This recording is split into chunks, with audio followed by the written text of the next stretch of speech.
Hello, and welcome to another week of our Move It or Lose It podcast. And today I'm so excited to be joined by someone that I think you'll find very hysterically funny and one of my other MSers. So, welcome to the show today, Shari Short. Welcome, and I'm so excited to have you. Thank you so much for having me. I'm really happy to be here. Thank you. So I've seen a little bit of you. I saw you on I heard you on a podcast, saw a couple of your things, and I loved how you used comedy with the MS. So I want to go back to a couple questions before we get there. So talk to me a little bit before diagnosis. So everybody wants to know, what was life like before the diagnosis? Yeah, I was working, full time in an ad agency, which you can imagine is pretty busy, right? And I had my son was 4 when I was diagnosed. So I was like a working mom, young kid. You need the energy, he's just our one son. So my husband and I, we were just always doing stuff with just him, and it was a very active life. And I was running, and I was just kind of feeling really good in my late 30s. Like, look, I have my body back, blah, blah, blah, Right. blah, and then, and then life had other plans, so I was just a very, social and very active, mom before it hit. Yeah. And then when you were running, you were doing a 10K, right? I was training for a 10K. Okay, gotcha. I'd only done 5Ks at that point. Okay. So my father, he was a marathoner, and so we grew up going to Boston like every April. Oh, wow. And I didn't know other dads didn't do that. Like, I thought everybody's dad. Right. I thought you get in the station wagon in the 70s every April, and you go. And or everybody's dad, was cranky if it rained or snowed. So I was very excited to just do 5Ks, Sure. And then I was gearing up with the ad agency was putting together a team for a 10K, and I'm like, I'm going to do it. I already had MS by that point, but the MS had just affected my vision. It had not affected my mobility yet. And then I don't know if I overheated through training to a certain point where I brought it on. I don't want to make it sound like I have power and it's magical, but I don't know. But I was training hard, and then I lost feeling on my left side, and that was that. Yeah. Yeah, I know that's a big one. I remember the neurologist I had years ago who passed away. And if you ever hear my podcast, you hear me talk about him because I loved him. And he would always tell me, no full marathons, because I always wanted to do more and more and more.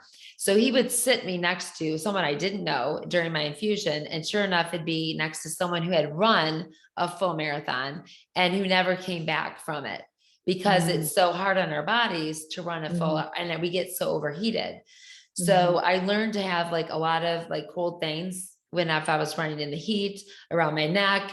I looked a little silly, but I fell a lot. People decided that should be bubble wrapped. I thought that probably wouldn't be a bad idea, but I did.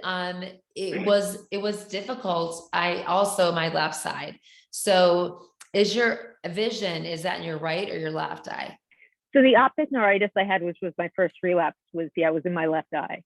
Okay. And then as a result, down the line, I got vision back, and it was crazy, the colorblind from the optic neuritis.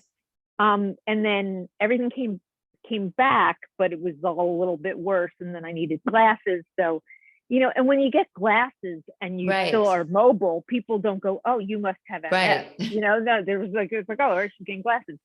So that was, I was able to kind of like keep that to myself for a little while. Right. Sure. And you were diagnosed now to your diagnosis, that was in 2008. Yeah. Okay. So when you ran, I'm sorry, go back to that. You did know you had MS then? I was running. Yeah, I was prepping for that 10. Okay. I was running. Wait. I can get this. I was running. Yes, definitely. I wasn't prepping for the 10K yet. I was running And when I got the optic neuritis, because I remember getting off a treadmill and my eyes felt really weird. There was Yeah. like some pain. Right. And then got diagnosed, got on treatment, and continued to run, then started to train. And then it was in March of 2009 that I had the huge relapse that caused my mobility. Gotcha. So now is the eyesight, because my optic neuritis is in the right eye. So that's been one of my first symptoms, and it went away for a little while, a couple of years. And I was like, yes, I have perfect vision, till I went to the eye doctor and they were like, not really. And then it's very much back again. I can't see out of the right eye, but they're beautiful ornaments. They just don't work well. Yes. They're nice to have. Yes. I've had 2 bouts of optic neuritis, and I'm pretty sure the second bout was in the right eye. So they've both been, at the party. So but they were years apart. Right. We both have had where we've lost all of become paralyzed on the left side. So how much of that were you able to get back after that relapse? I don't know that anything came back on the left side from that one. I think over time it just started crawling up the right side from the ankle up. Right. And then some feet, loss of feeling in the feet. But the left one, it was kind of like, just waist down.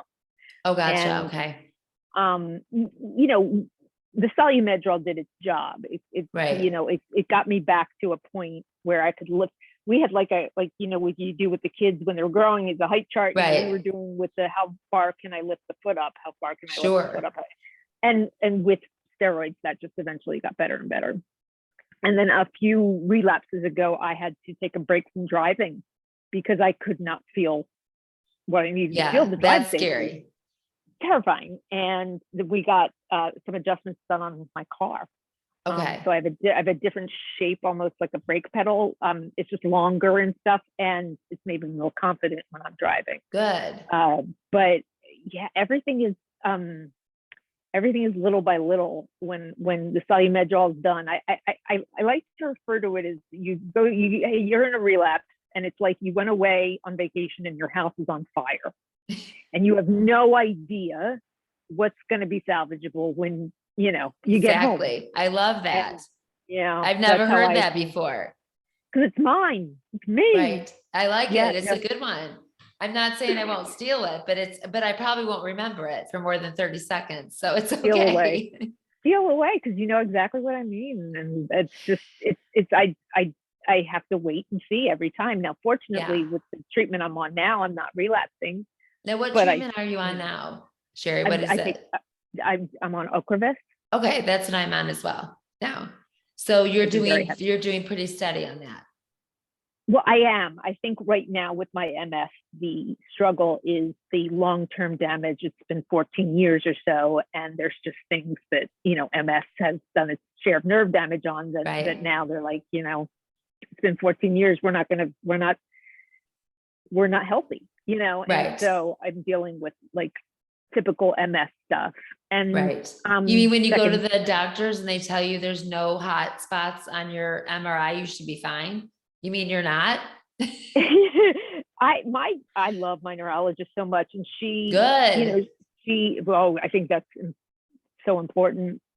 But so she's never, she's never looked at me as just relapses. She's always kind of, been a whole tapestry of things.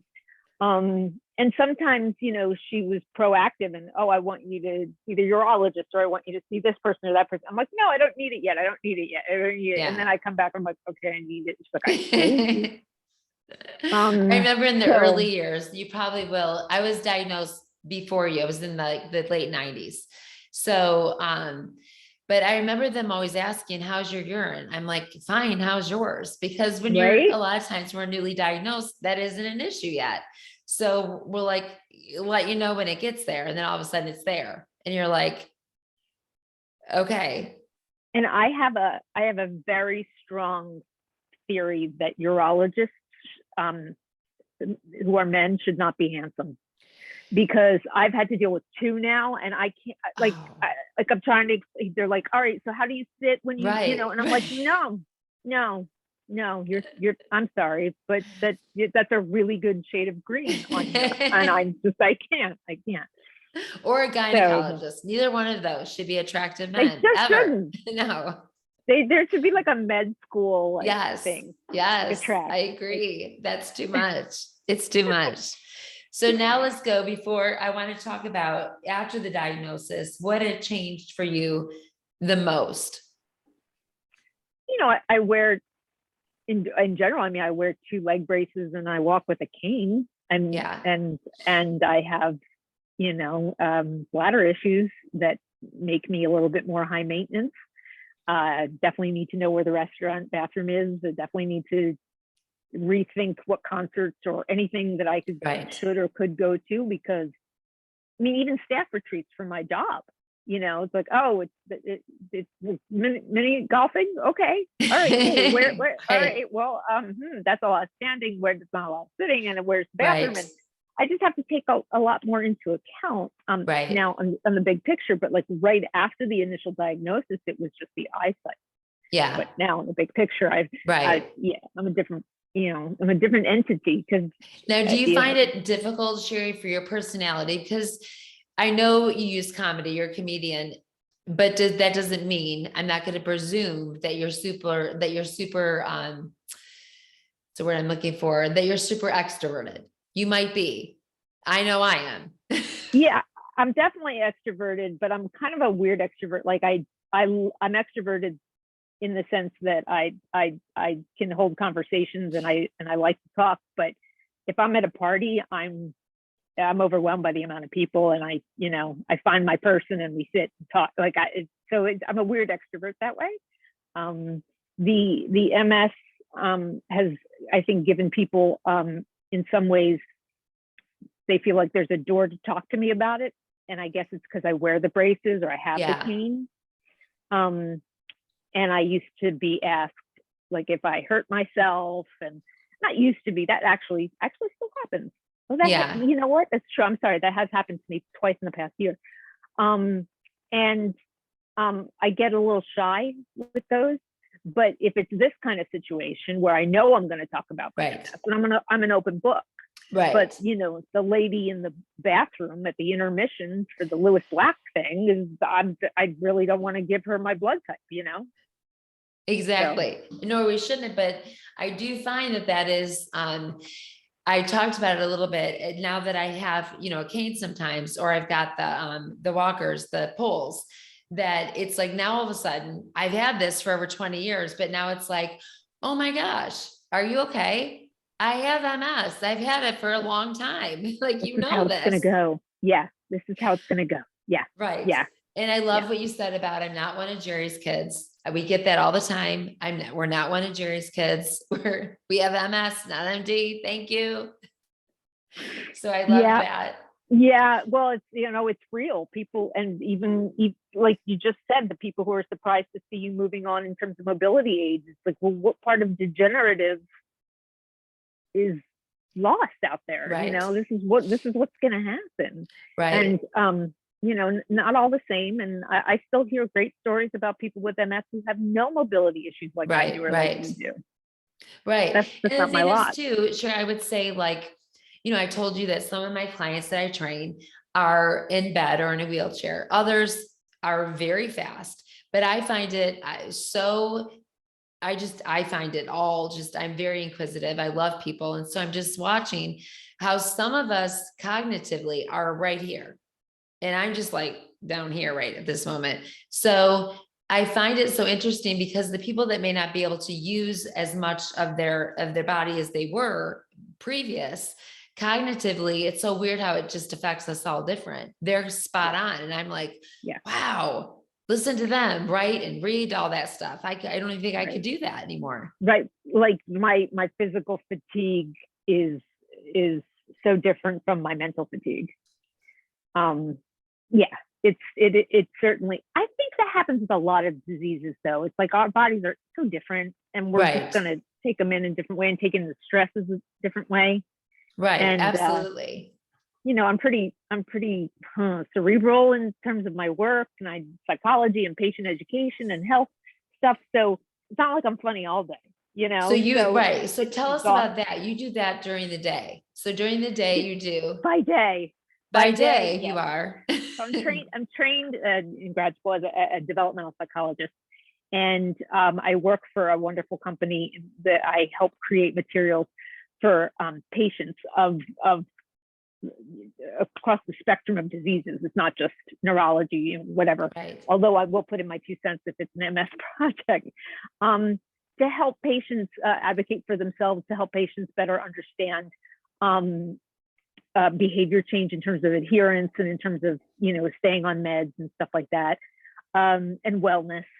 And it's a wonderful company that I work for, but because our clients are pharma related, I really get to see how it is on the other side of my drugs. Sure. And I'm meeting really interesting people. So it's really nice sometimes to be able to say, well, I actually live with this disease. Right. So here's what I can tell you. And, Right. it takes people will be looking at a pie chart, market research, and I'm like, I'm right here. What can I answer? Right. So, Which is well, so not like N important. of one.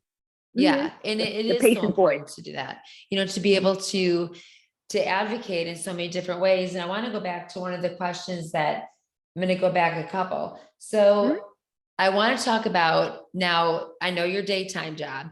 How did you get into comedy, and you was very young, and now, so 2-part question. If you remember it, then I know where you are cognitively. So how did you start, and how is it helping now? The stand-up comedy, it did need a formal start, because it was like 1984, 1985, like around then. It's not like it was like talked about or studied in school or anything like that. I basically took it upon myself to write to whoever ran the Comedy Works, which was a comedy club at 2nd and Chestnut in downtown in Center City, Philadelphia. And he wrote back. I mean, just this amazing letter came back to me in the mail and just said, Shari, I'm so excited to hear that you want to do this. And, I kind of laid out who my influences were, and I don't know how to get started. What should I do? And this man took the time to write back to, a 9th grader with braces, and then, invited me to come down to the clubs and just start watching. So fortunately, I had older siblings with driver's licenses. And so, they would drive me down, and I would sit in the club and I would just watch, or my parents would sometimes agree to do it. They were so hoping this was a phase. And it was the Comedy Works was on top of an Indian food restaurant. So they'd go have dinner and I'd be upstairs. And it was during a period of time where just not a lot of women comics. So I was really often surrounded by like 10 to 12 just beautiful, wonderful, neurotic, chain smoking guys who were trying to make it in the industry. And some of them have, and I'm thrilled for them. But I was like the kid sister with the braces. Yeah. Sure. Yeah. Sure. So tell me who some of your favorite comedians were. Yeah, I know Joan Rivers and Joan Rivers, and I've been completely shaped by Gilda Radner. In terms of comedy, in terms of stand-up comedy, this was back when Paula Poundstone and Ellen DeGeneres were new. Right. They were just getting HBO attention. Rita Rudner, I loved back then. I love them all now, but if we're talking about back then, absolutely. Yeah. And so, and one of the pieces of advice I got from the guy who ran the comedy club was, start paying attention to why you like what you like. Very smart. And instead of just, oh, I like that, but okay, why? What is it? Right. And keep a notebook when you're watching your sitcoms and write down the lines you thought were funny, but why did you think they were funny? Right. And so, I have a whole MASH notebook I from that era, because, oh my God, Hawkeye would say all these funny things. Right. But I definitely, excuse me, I definitely learned to identify what it was about the comics I liked. This was the period of time when Eddie Murphy's Delirious came out. I Oh, knew yeah. every word. I knew Did you? every word. How did you get And that? Because my parents, I was grounded for life if I was to ever watch that. I couldn't even watch it till I was older and snuck away. so here's a good one. I was about 8 or 9, I think. I was 9 Really? when no, not when Eddie Oh, Murphy Delirious. It was okay. before that. Okay. Now that was the preteen teenager years with Eddie Murphy. But when I was 8 or 9, we got HBO and I got to see Gilda Radner in her movie or show, a movie that was produced based on Gilda Live. And she sings a song called Let's Talk Dirty to the Animals. I knew every word. And my dad said, if you stop singing that song, I'll take you to the opening of Sesame Place, which is, it was going to be 25 minutes from her house. And I said, okay, I'll do it. And I get to Sesame Place and I realize I'm 9. I'm kind of over this. Like, I love the Muppets, but this isn't the Muppets. I don't need a Cookie Monster sandwich, right? So we had a fun day with my dad. We get in the car. I start singing Let's Talk Dirty to the Animals all over again. And so, like, I think that I've always kind of picked up on what I liked and tried to get away with it as much as possible. Yes. And my mom would say to me, I wish you knew your schoolwork as well as you know the ice cream routine from Eddie Murphy. Oh, that's funny. Yeah. So I definitely studied them. I mean, formally, I studied the comics at the Comedy Works. I studied the comics that I love. I studied the scripts, Neil Simon plays, and the scripts of the sitcoms. Yeah. You also had someone, I think I read, had told you to have a notebook by the side of but so whenever you think about something funny or have something funny happen, write it down. Yeah. So that's one of the pieces of advice I got from the guy who ran the comedy club. And it was, it was so interesting because it wasn't a journal in any way. So if you picked it up, you wouldn't have understood, what is this? It was like, it was like a little code to me. Right. Sure. And years later, I made a friend in college who wanted to do this, and I got him a book, and I said, just write. And now he's got his own show on Sirius XM, and he's well known. Wow. And then I was That's at a awesome. show. I was at a show right before lockdown, and he was saying to somebody, "This is the one that got me the book." I love that. So now fast forward, how have you used comedy with MS? How has that helped you to advocate or to explain? Well, I started to notice how I was using it, and and I've shared the story on other podcasts before, but like, I was diagnosed for sure at a neuroradiologist appointment because the radiologist was doing the scan. And so he was able to say, to pull up the films and say, here's, we're looking at my skull basically. And he's like, lesion. And I'm hearing this, but the words out of my mouth were, okay, but do I look fat? So like once I saw that that's how I'm responding, I'm like, so it was very organic. I was like, okay, I guess that's how I'm dealing with this.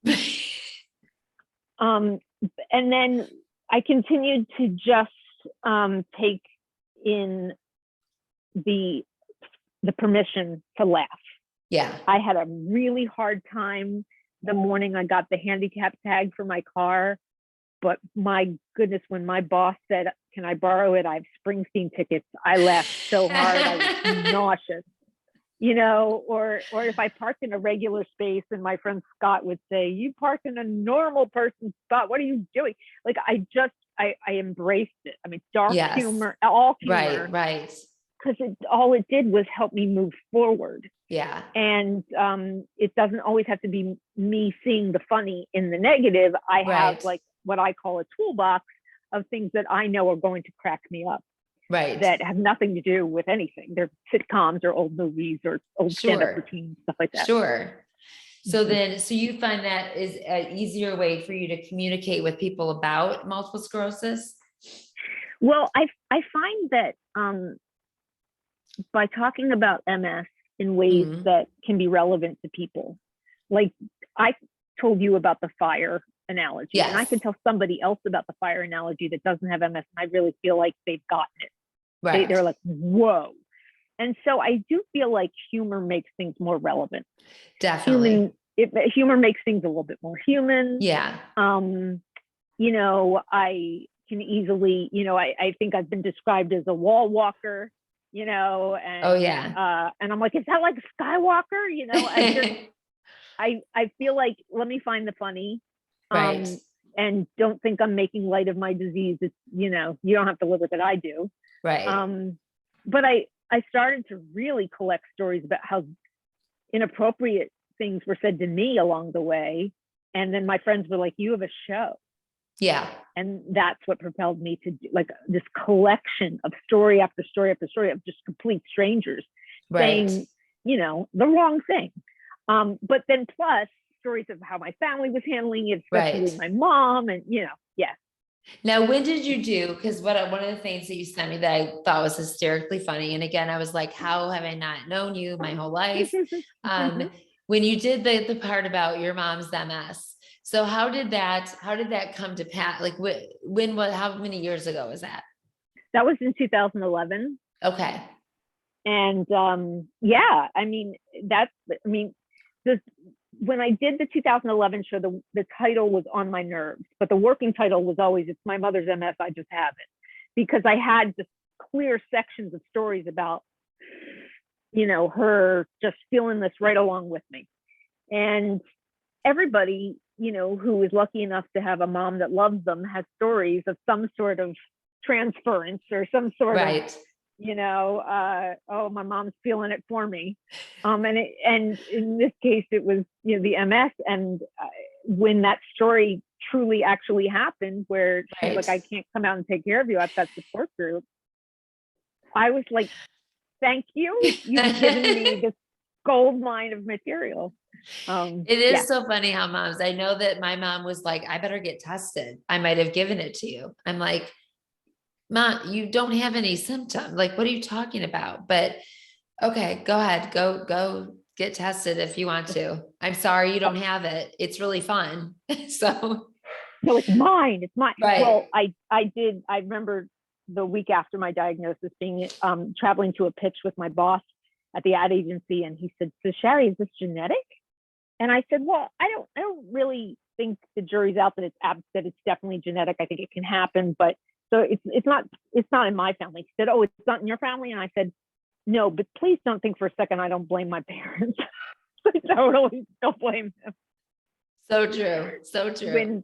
When Jack Osborne was diagnosed, I called my dad and I'm like, did you eat the head of a bat?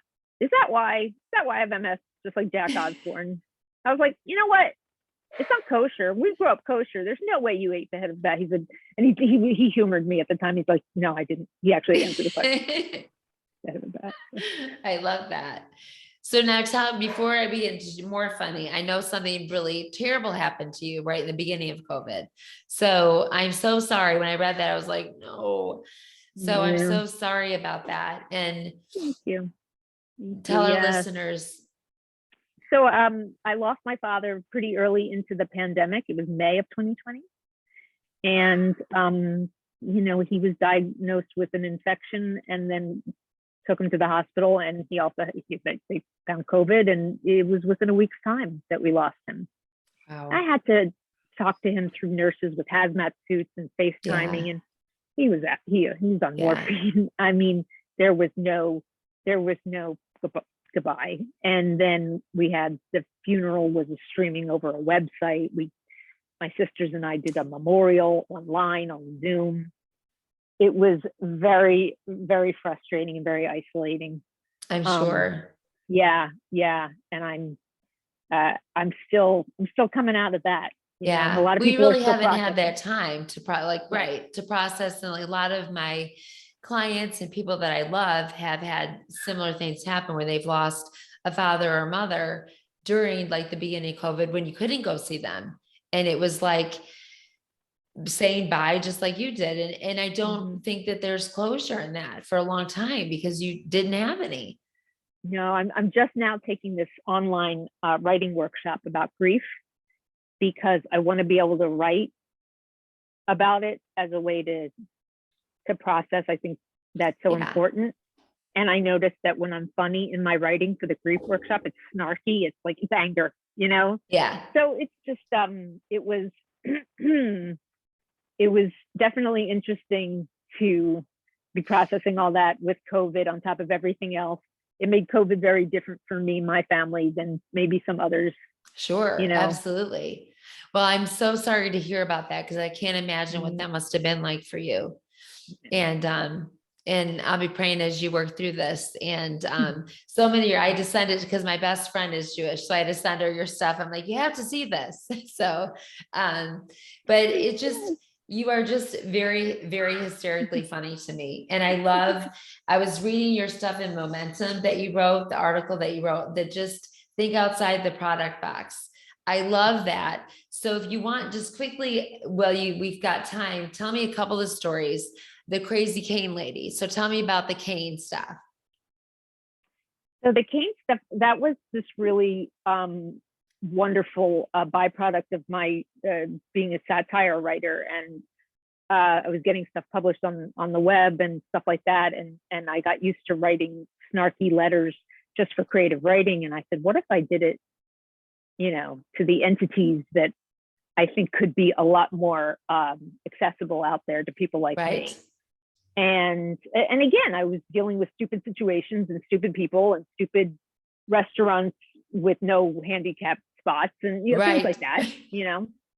And I took it and I ran with it. And I would just post them throughout the 1 week in March was like MS awareness stuff. Right. And I made them public. And it was wonderful. People were sharing them and responding to me. And it felt like, you know, everybody, especially women, have waited in line at a Broadway theater, right? Yes. To go to the bathroom, right? Absolutely. It's freaking Woodstock, right? Yes, it's so a nightmare. Here I am. I can't wait in these lines. I couldn't possibly wait in these lines.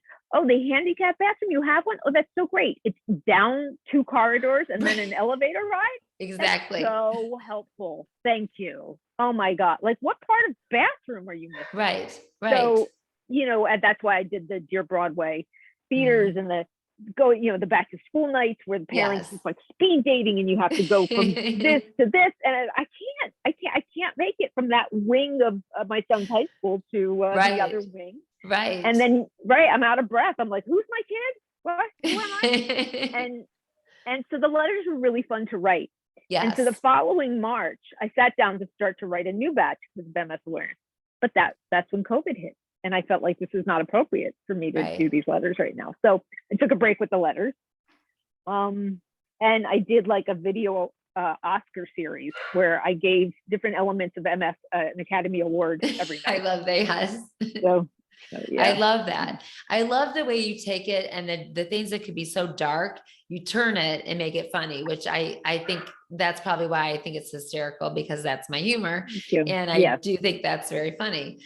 So I love the fact that you take letters that are venting and things that happen that you're just like, can you believe this? And you make it funny, you make a funny story out of it.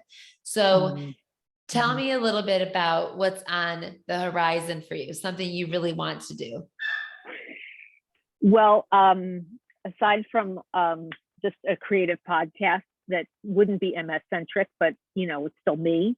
That's a project I'm working on. And I do have another one woman show that I've been writing for a long time, which is called Cougar Beat instead of Tiger Beat. And it's all about being in my 50s and still having tremendous celebrity crushes my entire life. Right. I look as a celebrity because I'm just a little bit younger than you. So I'm looking at it and I'm like, oh my gosh, I can so relate to all this. And it was hysterically funny.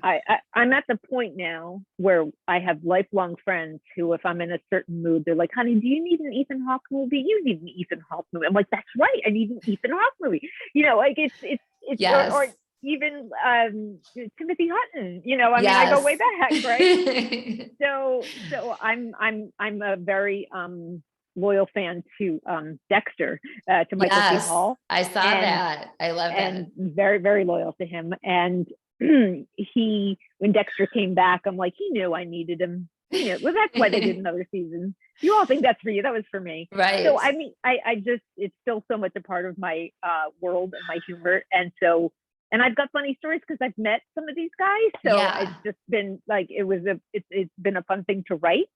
It's more expensive to produce a show in Princeton. Well, I'm sorry, I'm Princeton based than it was at the theater where I did my other show. So Sure. I just kind of put the production of it on hold. And then with COVID, Right. you know. Right.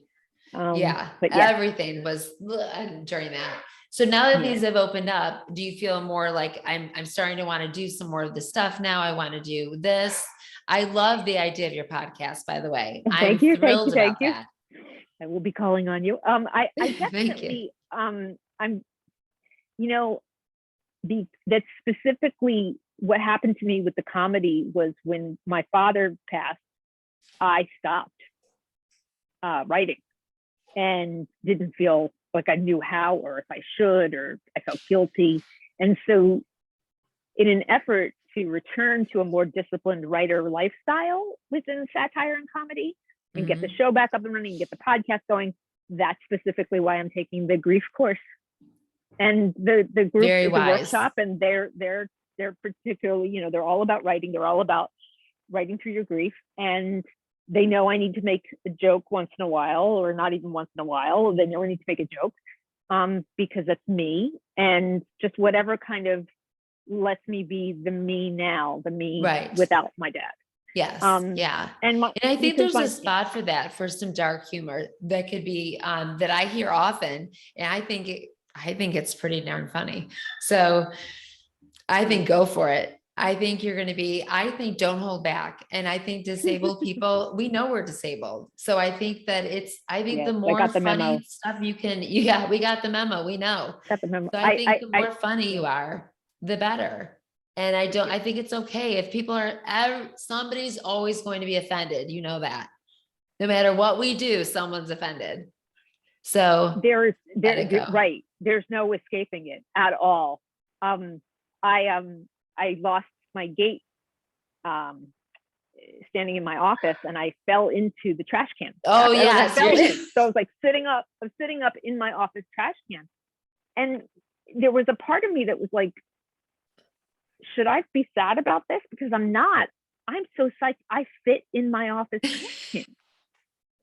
And it's like life's lemonade. Okay. So yeah, that's pretty much how I operate. Finding when I went to see my best friend in Colorado, just a couple months ago, I tried to act like everything was fine. Nothing has really changed in my body, except I fell in the laundry basket in the middle of the night. And I thought the same thing. It's a little basket. I fit in it. That was good. I have bruises all over, but hey, first night there, scared the crap out of her and her husband, but it is what it is. But you fit in the laundry basket, which is for some reason, just like I fit in the trash basket, a life goal. I mean, who are we? I'm like, this is great. I fit in there. So. And so when Sports Illustrated has their pajama issue for disability, I'm totally there. So what I always say is that I don't need a Hooters. I'm going to call it Scooters, and I'm going to put fake boobs in and just go for it. If it gets too bad, I'm just going to call it Scooters, and our disabled community will just work with me. So. I love it. Just make sure they serve wine. Right. Exactly. So I love that you've been able to use this, and I can't wait. Your show in 2011 sold out, your one woman show. So I can't even imagine what this one's going to do, especially once your podcast is going and people know more of you. What a great opportunity for you to share more of your jokes and your writing. And I'm going through them and I'm laughing hysterically. I'm just thank you. So funny. Now you're writing. I'm curious, that doesn't not affect it. So I can't write very well for any length of time, but you are able to do that. I'm able to type my hand. You can't read my handwriting. I'm able to type. Fortunately, that is very much, that's still on and sharp. I take my breaks. Yeah. Sure. and sometimes I have to remember to get up and move because I'll be so lost in Sure. the writing. And I'm having tremors sometimes. So I'm just kind of All the getting new used, exciting things that yeah, we all the get. new things that come along with Right. MS. Yeah. And so I'm like, oh, okay, what's that mean? Maybe I should stop typing and just Right. tremor for a while. I never know. I'm like, I don't know what this means. I'll just wait on Right. it. So Yeah. it is, I think I love the way you've taken it with stride, and you're married, happily married. You said you have Yes. your son's 18 now. He's 18. He just graduated high school. Wow. And so you have a wonderful husband that's very supportive. Mm-hmm. And I'm sure Mm-hmm. very supportive of you doing a podcast and going back to comedy again and doing all the stuff that you were not feeling so inhibited to do it. He loves it when I do stand up because I talk about other people, not him. And he's also very supportive of my celebrity stuff. But yeah, I when he's my best friend, so you want the best for your best friends, and he knows that that's a creative, healthy, joyous outlet. And so he's like, what do we need to do? And that's honestly, awesome. I did have to hit pause with COVID and my father, but I'm coming back into it. That's why I reached out to Kathy. Kathy Reagan, at FUMS, yes. and I'm meeting more people now. So I'm happy to be here and part of the discussion. And please count on me for anything you're doing. For sure. I love it. And Shari, it's been so great to meet you and to get to finally talk to you and not read all your stuff and just sit in there laughing hysterically. But I think I'm honored to do this with you. And I'm so excited that you are going back. So I think it would really be a loss for the disabled community if you weren't doing what you do. I think I think the fact that you're a comedian and as a female comedian, I think it's so important that we have that and that we can joke around about the crazy stuff that happens to us, like falling in things. Nothing wrong with it. There's nothing wrong with it. And I love that you're doing that. So I'm going to be at that one woman show that you got going. So you better believe it. I'm coming. So I am so proud of you. I'm so proud of you for taking lemons and making lemonade out of it. Because we all don't do that. Some of us can get real negative. And I love that you keep people moving. And I wish, well, thank you. I could do it more. It's a big part, and we'll talk about that later. I can help you. But no, it's been a great time to interview you. I can't wait to have you back again. And I can't wait to have you join me on Wine on Wednesday. So that'll be awesome. Just say when on Wednesday. Yes. Awesome. I will for sure. Well, thank you. And again, guys, thank you so much. Go ahead and stay on, Shari, for a minute. Thank you so much. And we just want to thank you again for another awesome interview with Shari Short. And you can find her at sharishort@gmail.com. Is that right? Okay. Yeah, until my website gets up and running. Okay, until the website's up and running, this is where you can find Shari. So very exciting. Make sure that you tune in. Make sure also you can watch this on YouTube. So thank you so much, guys. Have a great week. Hope you enjoyed this as much as I did. Bye-bye.